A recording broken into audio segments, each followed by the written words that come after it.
Welcome to the third episode of MD's Levrone Report with my co-host, Ron Harris. Ron, we have a special show coming up, and I can't wait, brother. This is a very, very interesting one coming up.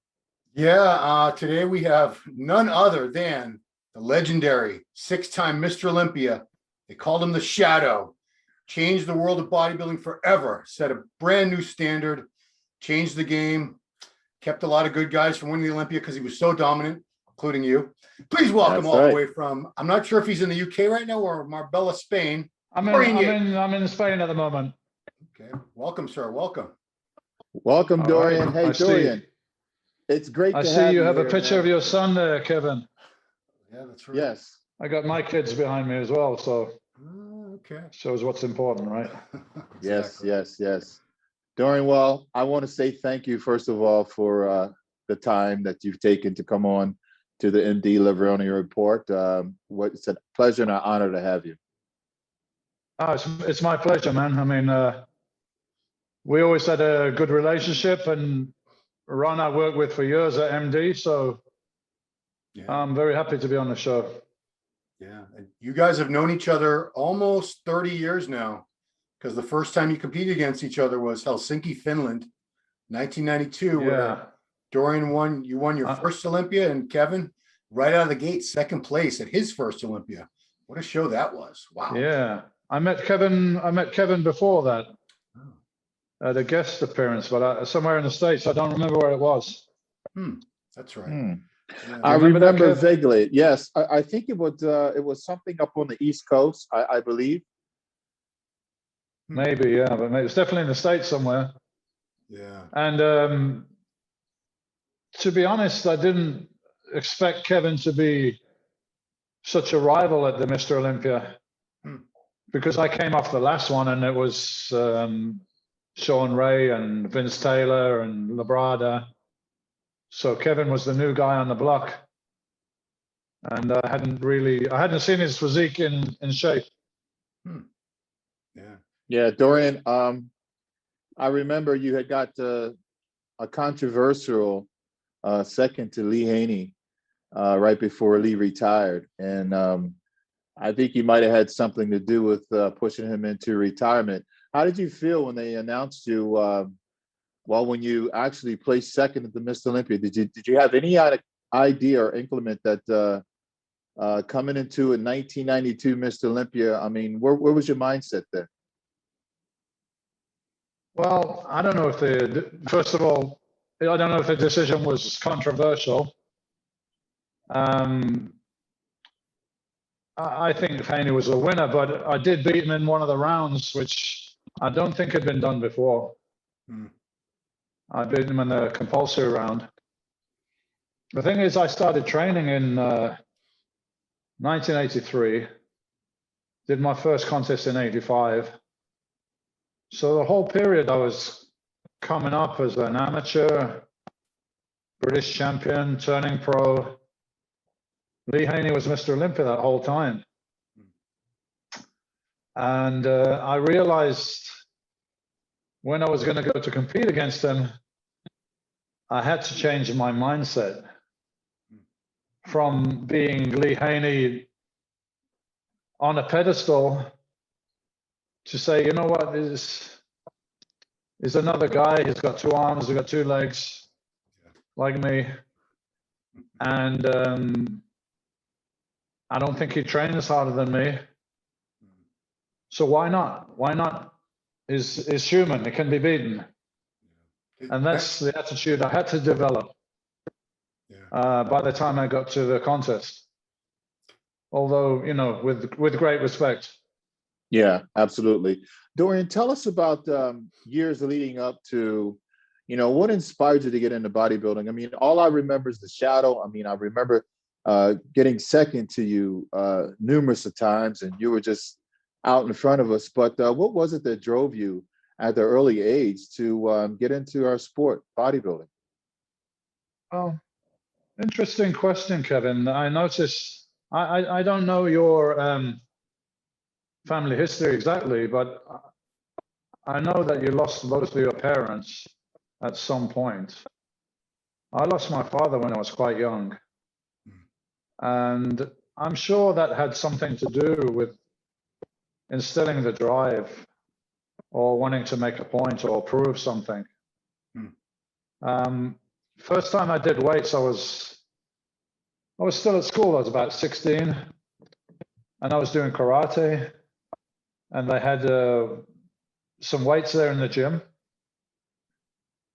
and I started doing the weights, and I saw there was one store in the whole of Birmingham that had Joe Weider's Muscle Builder, as it was at the time.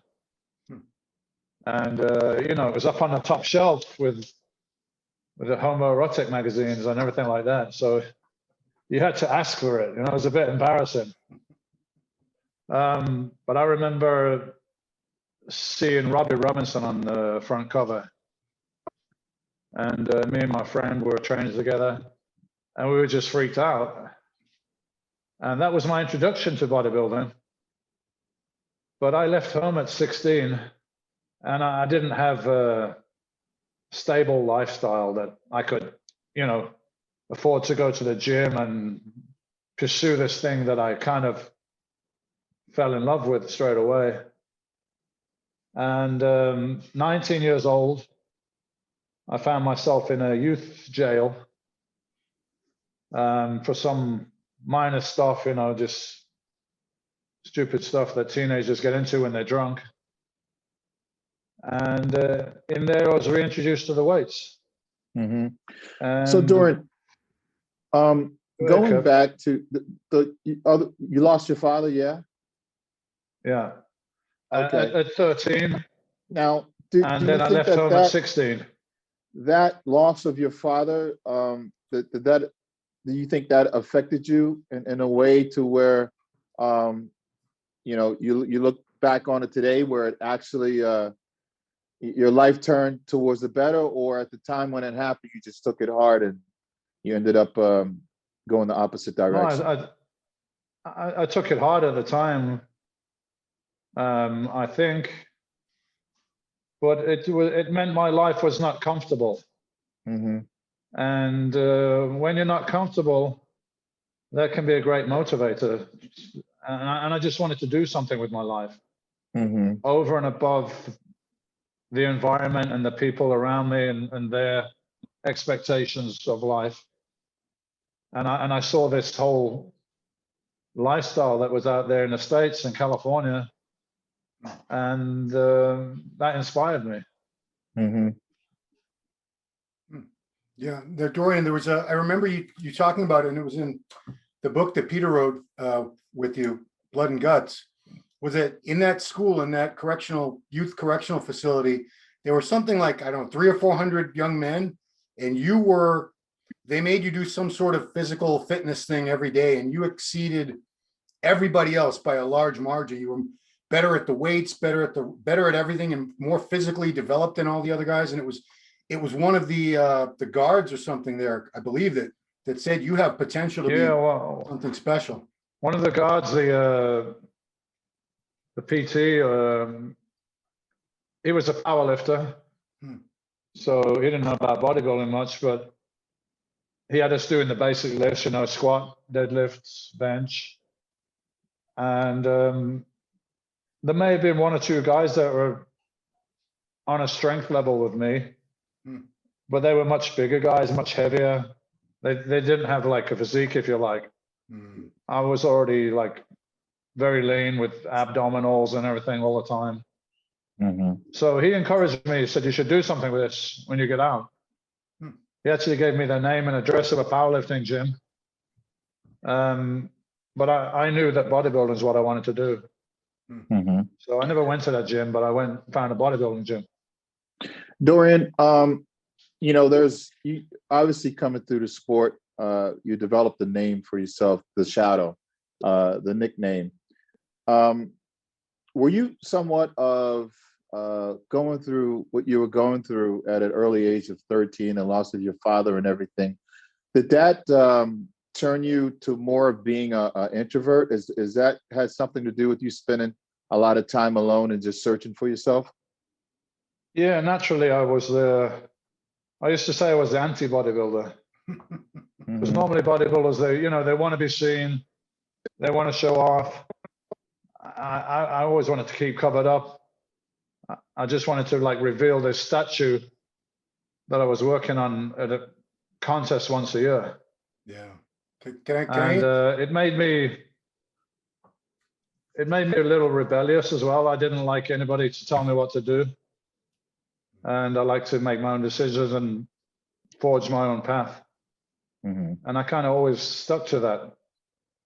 And it was Peter that came with the name, The Shadow. Because it's like this guy, he appears and disappears like a shadow. Just real quick, at the 91 Olympia, the first time I ever saw you was backstage, and you had this tracksuit, like a nylon blue tracksuit, that Peter gave a nickname called the Tardis, based on the phone booth in Doctor Who. Because when I first saw Dorian and Kevin, I was like, Lee Haney is going to destroy this guy. I can't believe people are saying this guy's going to challenge Lee Haney. He didn't look to me like much. Then he takes it off and starts warming up. I'm like, oh, okay, now I get it. Totally different guy once that thing came off. And all of a sudden, it was the first person to challenge. I used that tracksuit for about 3 years, I think. Yeah, the Tardis. But I remember backstage with Lee Haney. I'm the new guy, and I'm quiet anyway, as you say, introvert. So I'm not talking to anybody. Nobody's talking to me. I'm like the new kid at school, And but obviously Lee knew who I was, and he came over quite near to me, just over there. He just finished pumping up, and he took his tracksuit top off from the back, and I was like, okay. I knew he did that on purpose. So I used to do stuff like that later on. Yeah, and I'm going to tell you, it was certainly intimidating. That was the first thing we saw backstage when we saw you, because now leading up to the Mr. Olympia in Helsinki, Finland, you step on stage, you go through your amazing routine, and then it's like you're crowned the Mr. Olympia. What was going through your mind at that moment, Dorian? Can you relive those moments and explain them to us? Well, how did you feel? I go back a little bit, because I always took strength from being the underdog. I'm this guy from this little gym in Birmingham, and nobody knows me. And then I went to beat the best in England. Then I'm this guy from England that nobody knows. And I went and I got this underdog kind of hunger. Then after 91, Lee Haney retired, and I became, by default, I became the favorite, I guess. Yeah. So now I'm going into the contest being the favorite. And I definitely had a moment where I was struggling with that, because I wasn't used to that. I was always like, I'm going to show everybody. They think I'm no good. They think I can't do it. I'm going to show them. Now everybody was saying, hey, this guy is the favorite. So I had a little moments and questioning myself. Wow, so could I really be the best in the world at this thing that I'm doing? All the people in the whole world that's doing this? And then I came to the conclusion of, why not? I don't think anyone's putting in more than you, so maybe you deserve it. So I had a little doubt before I went to the contest. By the time of the contest, I was pretty confident, for sure. And as far as when I won, I don't know, it's surreal, man. It's like a dream. Yeah. And nothing seems real, and I didn't really know what to say. I probably mumbled a few words and thanks, and that was it. I definitely was not into doing big speeches at that point. Well, going back to that moment, I was certainly standing right beside you. I think Lee Labrada got third, and then it came down to us two standing there together. I remember that moment, and it was an incredible moment there. So you win the Mr. Olympia, and then your whole life changed. Tell us about the experience, Dorian, of meeting Joe Weider. And when was the first time you met Joe Weider? Was it before the Mr. Olympia? Was it after you were crowned Mr. Olympia? No, I'm believing, unless my memory is incorrect, I met him at Night of Champions. I think the first one, but I'm not sure if it's the first or second one, but I met him there. And it may have been the one where Momo Benaziza won and I got second. But in any case, Joe flew me out to California, and every bodybuilder's dream to go to Venice, California and do shoots for Weider magazines. So he didn't actually fly out the winner. He flew me out. So he must have saw something that was different. And then when I got there, I didn't like the way they were doing the shoots, because they had like this water spray bottle to make you look like you're sweating, and they want to adjust the lights, and they got some fake weights. Fortunately, Chris Lund was the photographer, and he's British like me, so I found it easy to talk to. I said, listen, man, I don't want to do this bullshit. I don't wear sunglasses in the gym. I want to lift some weights. There's a 200-pound dumbbell here. I can lift this and I can row this. And let's get some pictures doing that.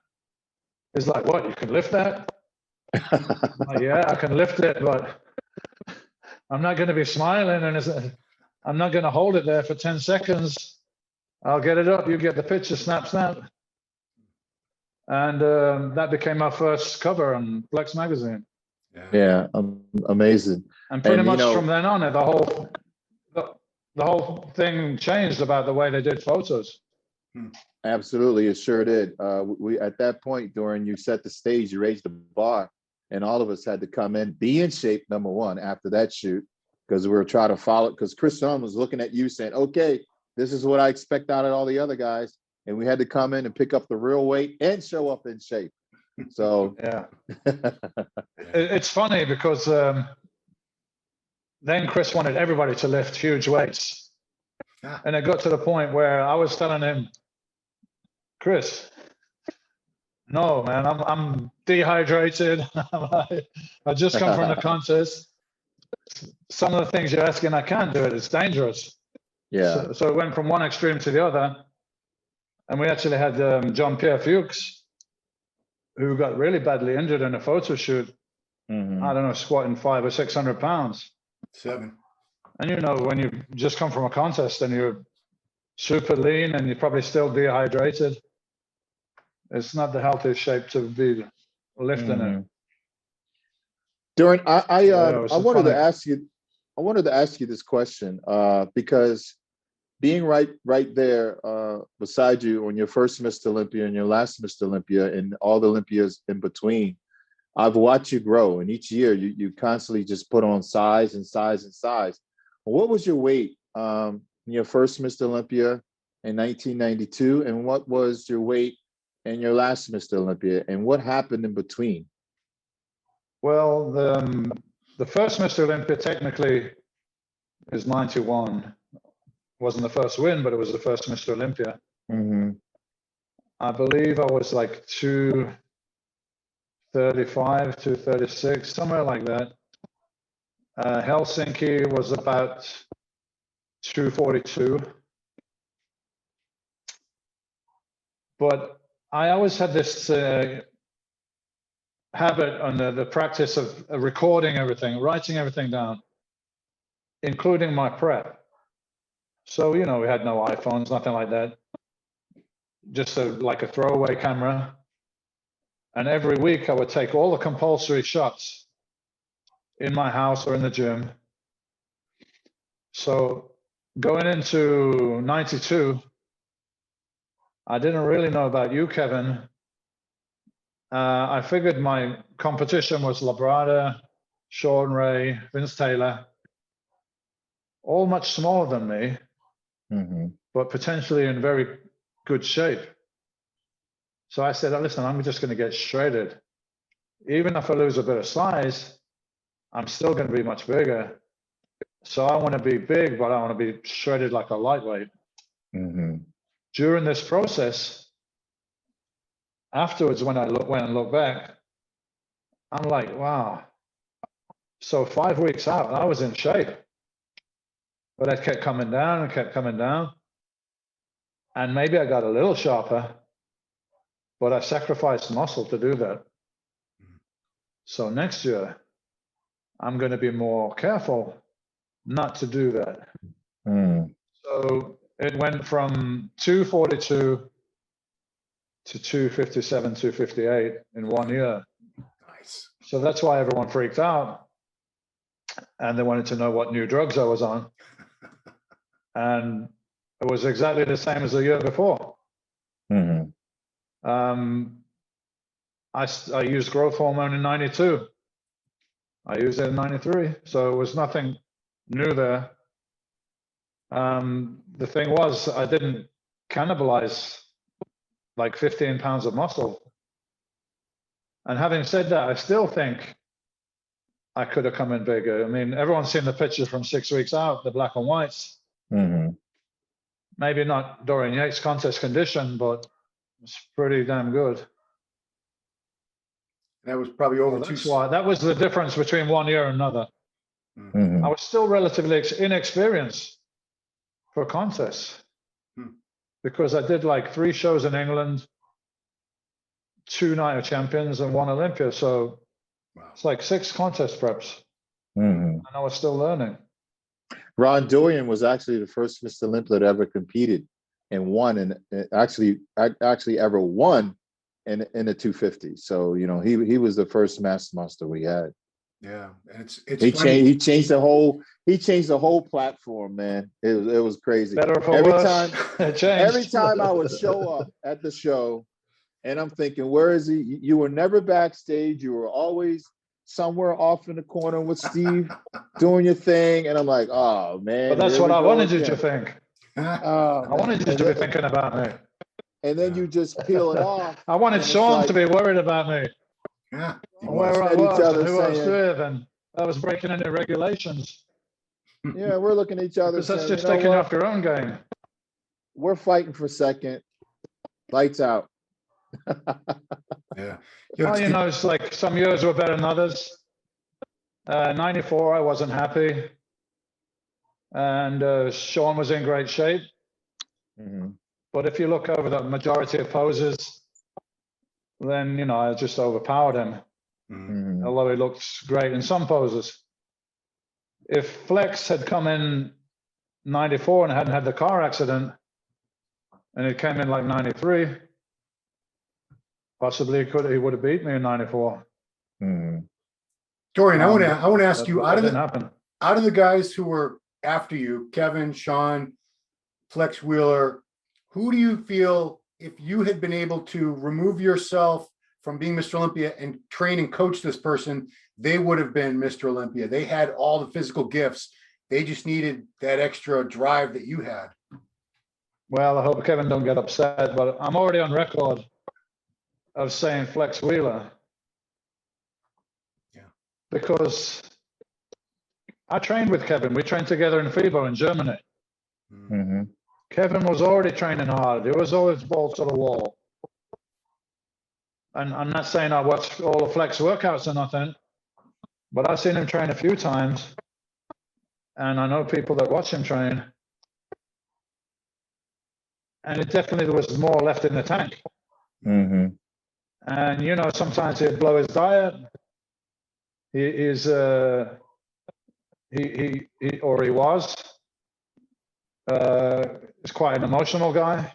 Yeah. So sometimes he'd lose his focus.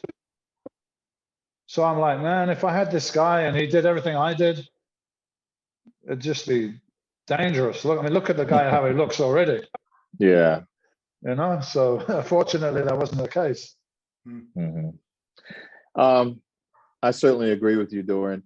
Dorian, we have you have tons of fans, tons of millions of fans, people's lives that you've touched all over the world, and we have a few questions that came in from some fans. And Ron, you want to ask those questions from the fans to Dorian?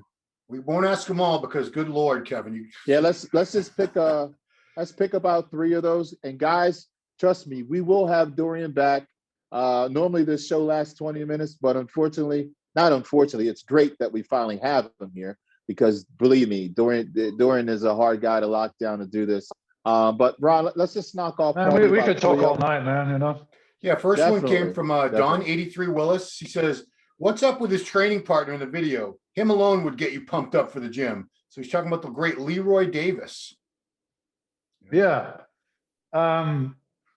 Leroy's a great training partner, but sometimes I feel bad for the other guys I train with because they don't get any recognition because they were not on the video at the time when I was filming.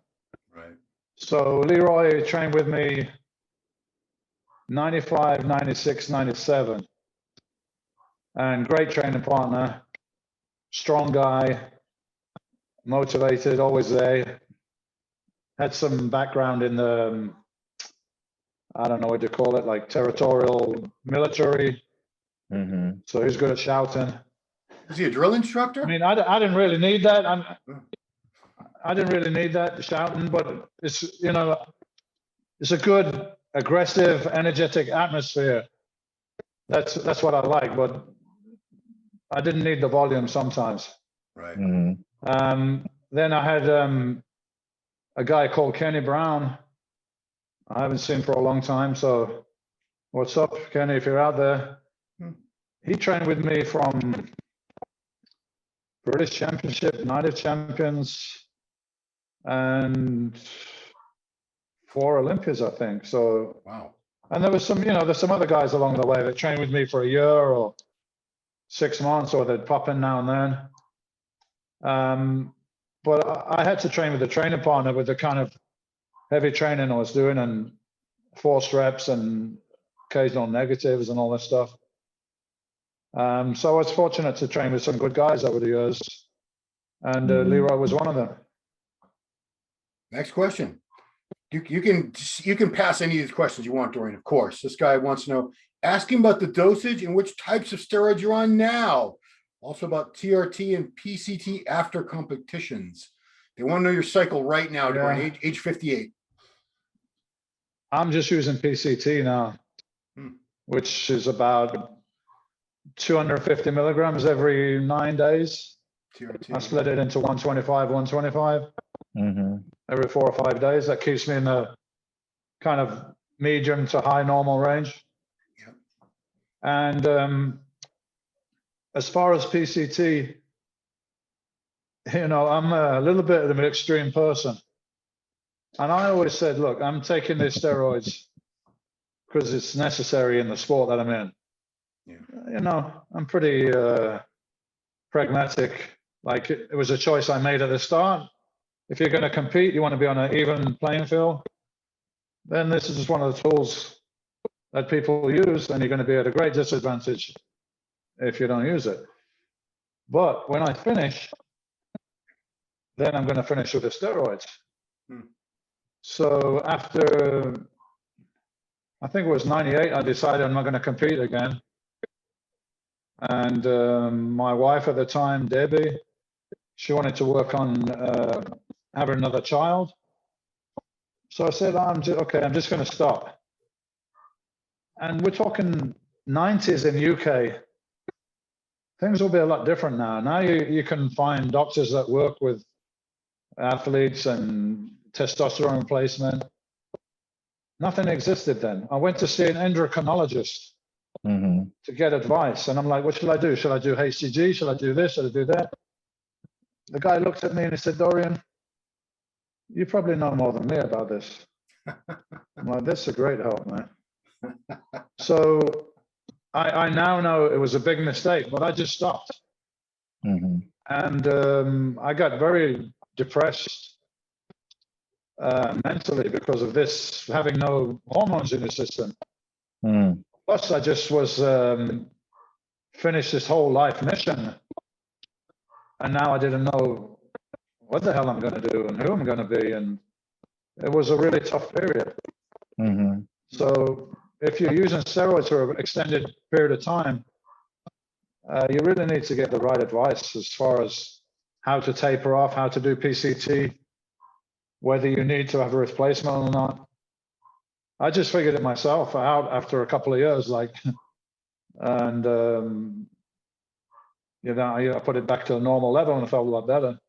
Mm-hmm. Yeah. One more question, Kevin? Yes, one more. Last question, because you got like 100 of them. Dorian, if you could change anything you did with your bodybuilding in the past, what would it be and why? And if you're injury-free, how much longer do you think you could have competed for? Well, that's two questions with one answer, almost. Well, of course, there's part of me that says I would like to go back and talk to myself and say this kind of super heavy, intense training that you're doing prior to a contest, same as you do in the off season, when you carry more body weight, you eat more calories, you're more rested, etc. It's kind of very risky and not bringing you a benefit at that point. And you need to taper that down. You need to change that. And I could have avoided the injuries. Both my serious injuries were the last 6 weeks for a contest. Because I just wanted to go balls to the wall. I didn't want to back down. I thought if I'm losing less weight, I'm going to lose size or something like this.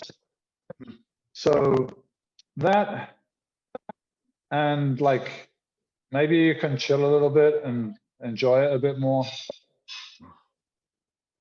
But being who I was and the way I did it made me who I was. So maybe I shouldn't go back and change it.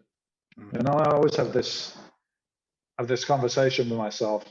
And maybe it was good for me to finish at that point. And the injury made the decision for me. Mm-hmm. But I do remember getting ready in '97. And it was the first time when I felt like it was becoming a chore. That I was not having the passion for it that I used to have. And I was starting to think, what am I going to do after this? Do I want to do this again? Do I want to live a more normal life somehow? Because it was so extreme. I didn't have balance. It was just all or nothing, all for bodybuilding, and everything else was secondary. So maybe it was a blessing in disguise that I got injured and stopped at that time. And as far as all my Olympia looks, the last 2 years when I was experimenting with insulin is my least favorite look. And that would be something that I wouldn't do again. And I always advise people against it. I think it spoils the physique, it spoils the conditioning to a degree. Dorian, for that 13-year-old guy out there who's struggling right now, who lost his dad, for the ones who kind of like not on track but want to get on track, for the ones who searching, who don't know what they want out of their lives, and the guys who obviously are going through some hardships, and what kind of encouragement words, you know, do you have for those guys? Well, I like to tell people, you know, even I'm 6 times Mr. Olympia. It doesn't matter who you are, man. Life is going to have its ups and downs, and we all go through it. And you know, maybe you're looking at your, I don't know, your bodybuilding hero, or your sports hero, or movie guy, or whatever it is, and think, well, everything must be just great in their life. It's not always the case. And you're going to have times when you get down. I think it's just important to get back up again. And just look for the positive things out there. I was in a jail when I was reintroduced to weights. And I didn't know where he was going to take me. I just know this is something positive to put my energy into, rather than going out and getting drunk and getting into a fight or whatever. So trying to find something positive to put your energy into. And if you've got positive role models, that's great. You know, I think the bodybuilders in the magazines are in these magazines. I read every magazine, every book, like everyone that was published, I'm sure. And these guys almost became my surrogate fathers.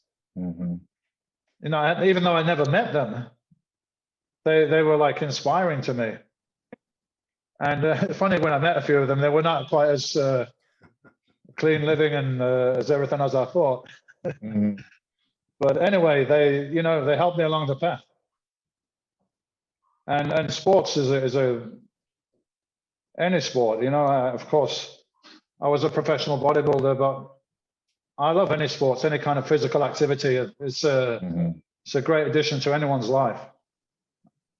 I fell off my bike like 8 weeks ago, dislocated my shoulder, so I've been not able to exercise, and it really brings it home how important it is, not just for your physical health and your look and everything, but for the mind as well.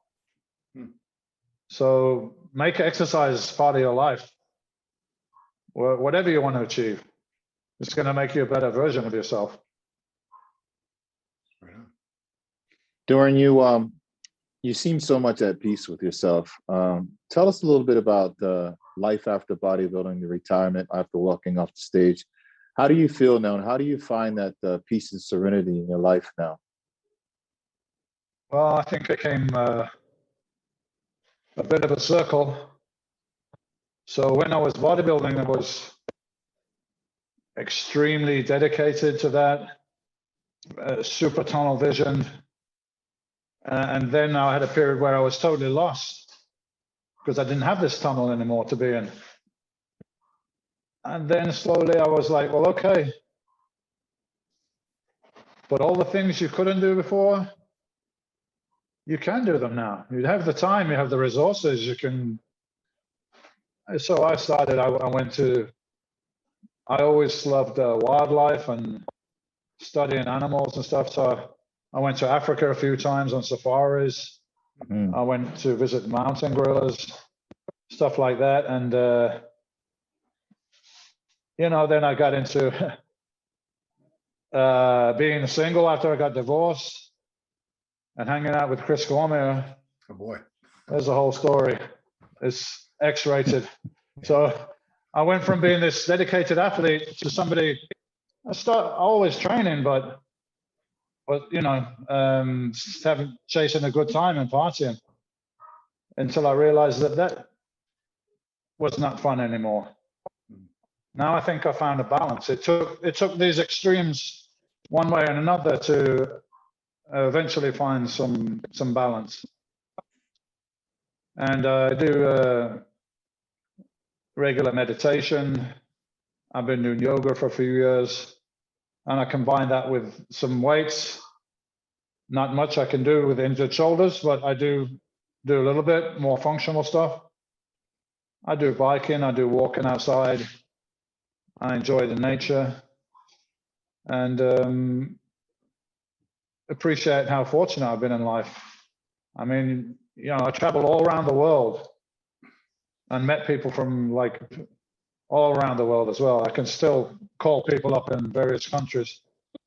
And that's one thing. When I was a kid, I'm like, I don't know why these people that just stay in this city and they get a job and they get married and they have kids and that's it. That's it.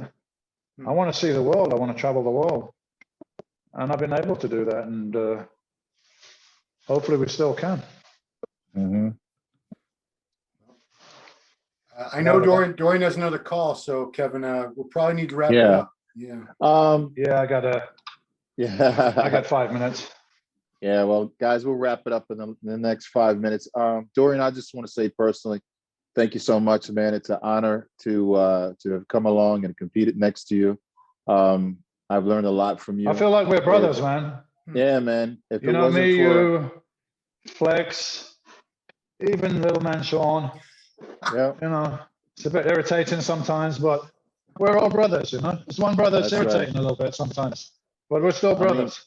you've certainly raised the bar for us, and because of you, it certainly drove me into the gym to train hard and to put on some more size. So I want to thank you for being the champion you are. I want to thank you for being the role model you are, and I want to thank you for being a true friend that you are, and I want to thank you for being such a ambassador to the federation, the sport of IFBB, Professional Pro League. And I know Joe Weeder loved you, man. And guys, Thanks, I just my want to brother. say, yeah, to you, Dorian Yates, thank you so much for coming on to MD Levrone Report Show. And Ron, I think we wrapped it up with 6-time Mr. Olympia, Dorian Yates, my friend. Yeah, where do we go from here now? Namaste. Namaste. Namaste. Thank you so much, Dorian. All right. Well, All right, guys. guys, have a good one. All right, you. guys, Thank that's you. it. Kevin Levrone, MD Muscle Report, episode number 3. We're out of here. Later. Ciao.